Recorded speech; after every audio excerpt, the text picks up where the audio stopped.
Buenas, vamos a proseguir con el curso de electrocardiograma y ahora ya pasando las bases físicas, pasemos a lo que es justamente el registro del electrocardiograma, o sea, lo que es la realización del electrocardiograma. Realmente el equipo de registro no deja de ser un aparato que coloca unos electrodos en diferentes localizaciones del organismo y realmente lo que hace es coger un registro de los diversos vectores eléctricos que produce el órgano que hemos hablado, que es el corazón, que hace unas diferencias de potencia que son lo que registra el electrocardiograma. Realmente la realización del electrocardiograma es relativamente sencillo. Se colocan electrodos que llamaremos bipolares y otros precordiales y fundamentalmente está el electrocardiograma de superficie en el cual, como se ve, se colocan 4 electrodos, uno que el negro, que sería el efecto masa, que simplemente es para que los vectores puedan, el registro pueda realizarse, se necesita un vector masa, y otros 3 electrodos, que sería, esto es convencionalmente se hace así, pero es importante recordarlo, puesto que un electrocardiograma, el primer error más frecuente que nos encontramos es la mala realización, que no se hayan colocado correctamente los electrodos en su situación, y entonces convencionalmente es verde en el pie izquierdo, amarillo y rojo.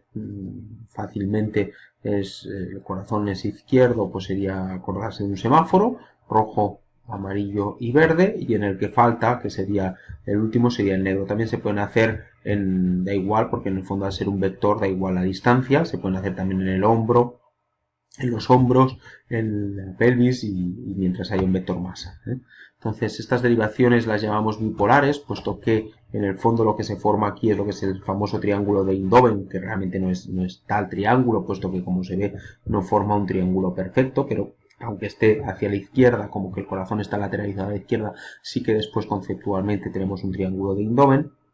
Y lo que tenemos son unas derivaciones unipolares, es decir, aquí este sería el brazo izquierdo, la medición de un vector que vaya hacia este electrodo lo llamaremos AVL, el que vaya hacia este electrodo lo llamaremos AVR de derecho, y el que vaya hacia abajo, hacia el vector verde, lo llamaremos AVF, ¿no? Y después lo que encontraremos serían D1, D2 y D3, que serían las bipolares, que son la diferencia entre D1, D2 y D3 que veremos posteriormente, y que son como si fueran bipolares porque es la diferencia entre dos puntos de potencial, es decir, entre dos electrodos, ¿vale?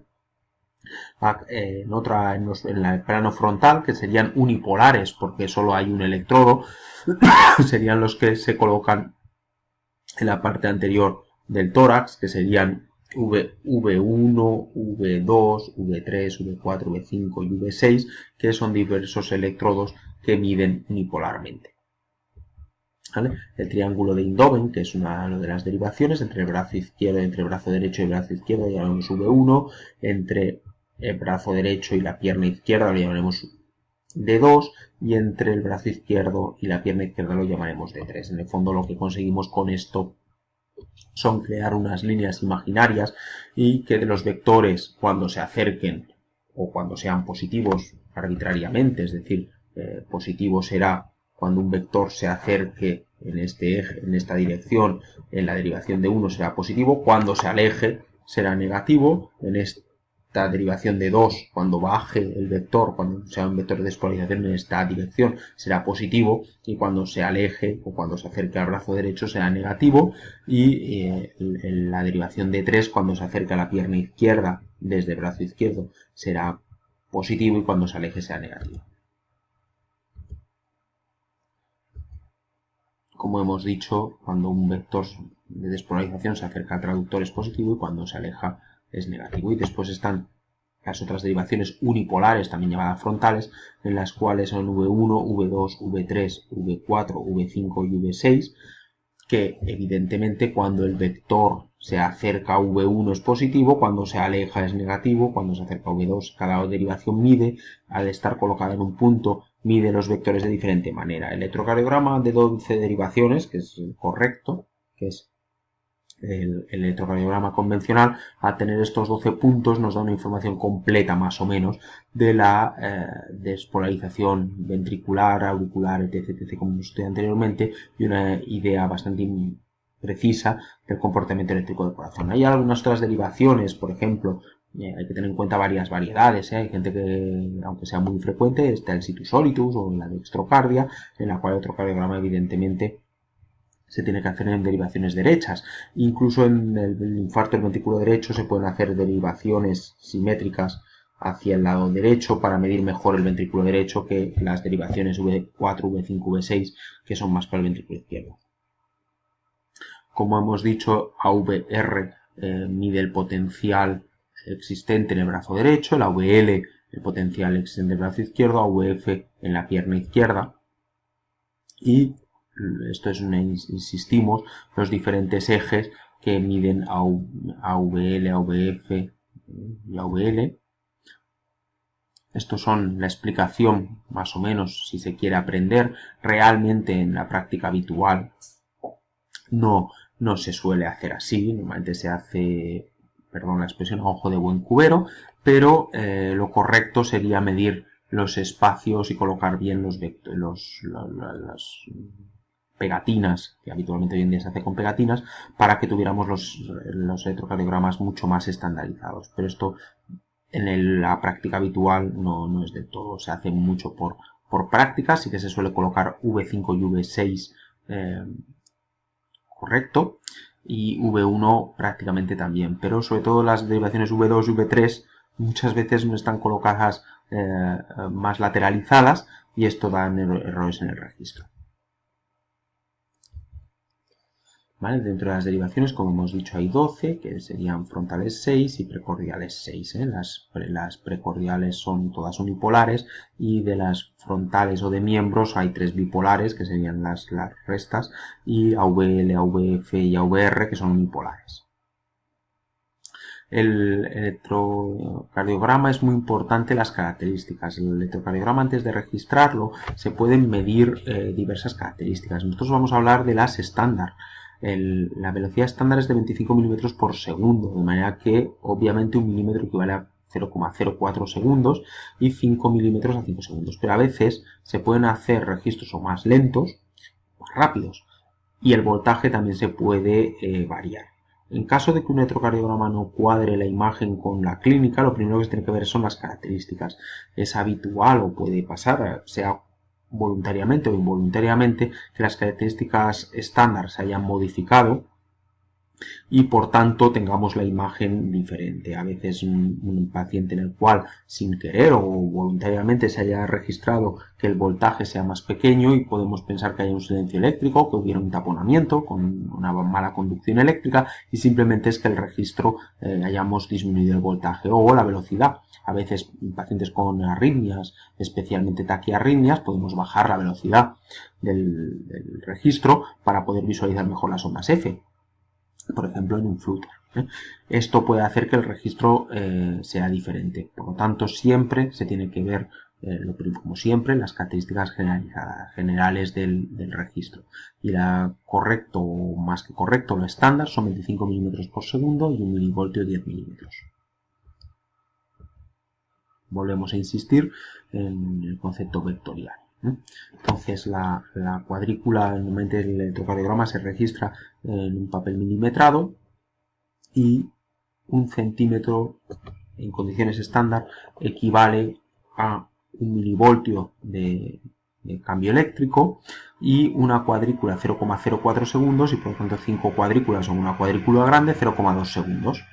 Por lo tanto, 1 segundo serían 5 cuadrículas, lógicamente. El electrocardiograma normal, como hemos explicado antes, se compone de diversas ondas y segmentos, ¿vale? Inicialmente viene la onda P, que sería la onda de despolarización auricular. Después viene el segmento PR, que más o menos corresponde al tiempo de retraso del nódulo auriculoventricular. Después vendría la onda QRS, que puede tener miles de variantes. Estamos hablando sobre todo en D2 o D3, en la cual primero hay una huida del vector y después la gran despolarización. Después vendría el segmento ST, que sería que es habitualmente isoeléctrico. El punto J es el punto de inflexión, esto sería un concepto matemático, el punto de inflexión entre el QRS y el segmento ST. Después vendría la onda de repolarización T, que sería el momento que se empieza a repolarizar, y después vendría el segmento TP, que sería el segmento entre la onda T y la siguiente P, y todo lo que sería el intervalo después de la despolarización ya comenzaría la repolarización, que sería todo este tiempo. Esto correspondería fundamentalmente a la sístole ventricular, esto correspondería a la sístole auricular, y todo este tiempo de repolarización sería la diástole. Esto es el mismo concepto que habíamos visto anteriormente. Y ahora iremos onda por onda, ¿vale? La onda P es la actividad eléctrica que mide la despolarización auricular. Si lo pensamos en AVR, en AVR, AVL y AVF pueden haber diversas, es decir, la onda P no tiene por qué ser siempre positiva, porque depende también, se ha de tener en cuenta el eje eléctrico del corazón, es decir, el corazón no siempre está en la misma posición. Un paciente con una obesidad, hay que tener en cuenta que el corazón puede estar elevado, porque el diafragma está elevado, y que esté más plano, de manera que el eje que predomina puede ser posterior, mientras que un paciente, por ejemplo, muy alto y delgado puede tener el corazón, por decirlo de una manera, más colgante, y puede tener el eje que sea más antero superior y menos posterior. Entonces la onda P puede ser positiva, especialmente si se mira la onda, tiene que ser positiva en D2, porque la aurícula se tiene que despolarizar acercándose hacia abajo y de derecha a izquierda, fundamentalmente, de manera que en D2 habitualmente la onda P es negativa, pero es positiva, pero puede ser negativa en algunas otras derivaciones. ¿Vale? Onda P, la contracción auricular, dura unos 0,08 a 0,10 segundos, es decir, que dura 2 cuadraditos, más o menos, cuadraditos pequeñitos, y el voltaje como máximo suele ser de 2,5 milímetros. ¿Vale? En la onda P es uno de los criterios que hablamos de onda P, es un criterio para hablar de ritmo sinusal, y habitualmente sobre todo es positiva en D2, de 1 D2 a VF, y en V2 V6. ¿Vale? En AVR, hacia el lado derecho, es negativa, porque la onda P, la aurícula, se despolariza desde el nodo sinusal, que está en la derecha, hacia la izquierda. Por lo tanto, hacia la derecha es negativa porque se aleja. ¿De acuerdo? Hay diversas variantes de onda P. Una onda P normal es 2 cuadraditos, 2,5 y esta morfología, pero puede ser aplanada, invertida significa negativa, acuminada o picuda, ¿vale? Puede ser en meseta, difásica o bifásica. Todo ello corresponde en diferentes características. Una onda P picuda, pues quiere decir que puede haber, por ejemplo, una hipertrofia de la aurícula. Una onda bifásica, que sería, depende de la derivación, evidentemente, pero podría corresponder, por ejemplo, con la contracción de la aurícula derecha y con la contracción de la aurícula izquierda, con dos picos, ¿no? Por ejemplo. ¿Vale? El intervalo PR, como ya hemos dicho, corresponde desde la despolarización auricular hasta el comienzo de la despolarización ventricular, y representa fundamentalmente el retraso que hay en el nódulo auriculoventricular. Dura entre 0,12 y 0,20 segundos. Esto es un poco confuso porque lo que se mide para decir la normalidad es la duración del segmento PR, es decir, desde el inicio de la P hasta que llegue la R. Este es un concepto que se dice que es alargado cuando es mayor de 0,20 el segmento PR, es decir, desde el inicio de la P hasta que llegue la R.